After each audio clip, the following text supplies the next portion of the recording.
మరో big breaking news చూస్తున్నాం. సొంత ప్రజలపై బాంబులు వేసింది పాకిస్తాన్. తెల్లవారుజామున ఒక గ్రామంపై దాడి చేసింది. ఫైటర్ జెట్లతో 8 బాంబులు వేసింది పాక్. స్పాట్లోనే 30 మంది మృత్యువాత పడినట్లుగా తెలుస్తోంది. భారీ సంఖ్యలో సామాన్య ప్రజలు గాయపడినట్లుగా కూడా మనకి బ్రేకింగ్ న్యూస్ లో అయితే సమాచారం అందుతోంది. సొంత ప్రజలపైనే పాకిస్తాన్ యుద్ధం ప్రకటించినట్లుగా వ్యవహరిస్తోంది. ఉగ్రవాదాన్ని కట్టడి చేయాలంటూ పాకిస్తాన్ ఎయిర్ ఫోర్స్ చేసిన దాడిలో అమాయకుల ప్రాణాలు గాల్లో కలిసిపోయాయి. ఈ రోజు తెల్లవారుజామున ఒక గ్రామంపై పాక్ యుద్ధ విమానాలు చేసిన దాడిలో కనీసం 30 మంది మరణించుంటారు. వారిలో చాలా మంది పిల్లలు, మహిళలే ఉన్నారు. భారీ సంఖ్యలో ప్రజలు గాయపడినట్లుగా కూడా స్థానిక మీడియాలో వార్తలైతే వస్తున్నాయి. ప్రస్తుతం ఖైబర్ పఖ్తూన్ఖ్వా ప్రాంతం శవాల దిబ్బగా కనిపిస్తోంది. ఈ రోజు తెల్లవారుజామున 2 గంటల సమయంలో పాకిస్తాన్ వాయుసేన యుద్ధ విమానాలు మాత్రం ద్వారా గ్రామంపై బాంబుల వర్షం కురిపించాయి. ఫైటర్ జెట్లు LS-6 రకానికి చెందిన 8 బాంబులను ప్రజలపై జారవిడిచినట్లుగా తెలుస్తోంది. కళ్లు తెరిచి చూసేలోపే భయంకరమైన శబ్దాలతో గ్రామం మొత్తం కూడా కనిపించకుండా పోయింది. ఎక్కడ చూసినా మంటలు, పొగ, ఆర్తనాదాలు. విజువల్లో కూడా మనం చూడొచ్చు. ఖైబర్ పఖ్తూన్ఖ్వా ప్రాంతం అంతా కూడా ఏ విధంగా పొగతో అలుముకుందో కూడా మనకి కనిపిస్తోంది. ఈ దాడిలో సుమారుగా 30 మంది ప్రాణాలు కోల్పోయినట్లుగా కూడా స్థానిక మీడియా సంస్థలు అయితే చెప్తున్నాయి. ఈ సంఖ్య ఇంకా పెరిగే అవకాశం లేకపోలేదు అని కూడా అక్కడున్న కొన్ని వర్గాలు అయితే చెప్తున్న పరిస్థితులు కనిపిస్తున్నాయి.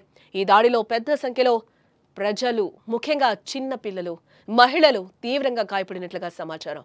వారంతా భయంతో ప్రాణాల కోసం అరుస్తూ పరుగులు పెట్టారు. కానీ అప్పటికే జరగాల్సిన నష్టం జరిగిపోయింది. ఇళ్ల శిథిలాల కింద చిక్కుకుపోయిన వారిని బయటకు తీసేందుకు స్థానికులు అక్కడ తీవ్రంగానే ప్రయత్నిస్తున్నారు.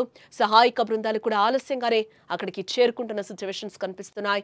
మృతదేహాలు, రక్తంతో తడిసిన, గాయపడిన వారి ఫోటోలు, వీడియోలు ప్రస్తుతం సోషల్ మీడియాలో విపరీతంగా వైరల్ అవుతున్నాయి.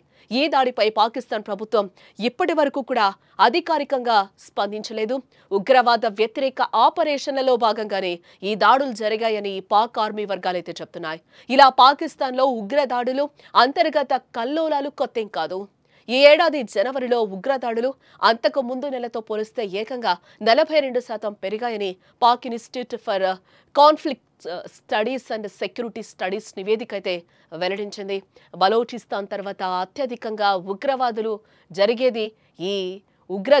జరిగేది ఈ ఖైబర్ పఖ్తూన్ఖ్వా ప్రావిన్స్లోనే. ఇక్కడ తరచుగా పాకిస్తాన్ తాలిబాన్ గ్రూపులు సైనికులపై, ప్రజలపై దాడులు చేస్తూ ఉంటాయి. తరచుగా పాకిస్తాన్ తన దేశంలో పెరుగుతున్న ఉగ్రవాదాన్ని కట్టడి చెయ్యలేక చేతులెత్తేస్తోందని కూడా అంతర్జాతీయ రాజకీయ విశ్లేషకులైతే అభిప్రాయపడుతున్నారు. దీనికి తోడు దేశంలో ఆర్థిక సంక్షోభం, రాజకీయ అస్థిరత వంటి సమస్యలు కూడా పాకిస్తాన్ కుదేలవుతున్నాయి. ఇప్పుడు జరిగిన ఈ దారుణమైన దాడి ఆ దేశంలో నెలకొన్న కల్లోల పరిస్థితులకు అద్దం పడుతోందని చెప్పుకోవచ్చు.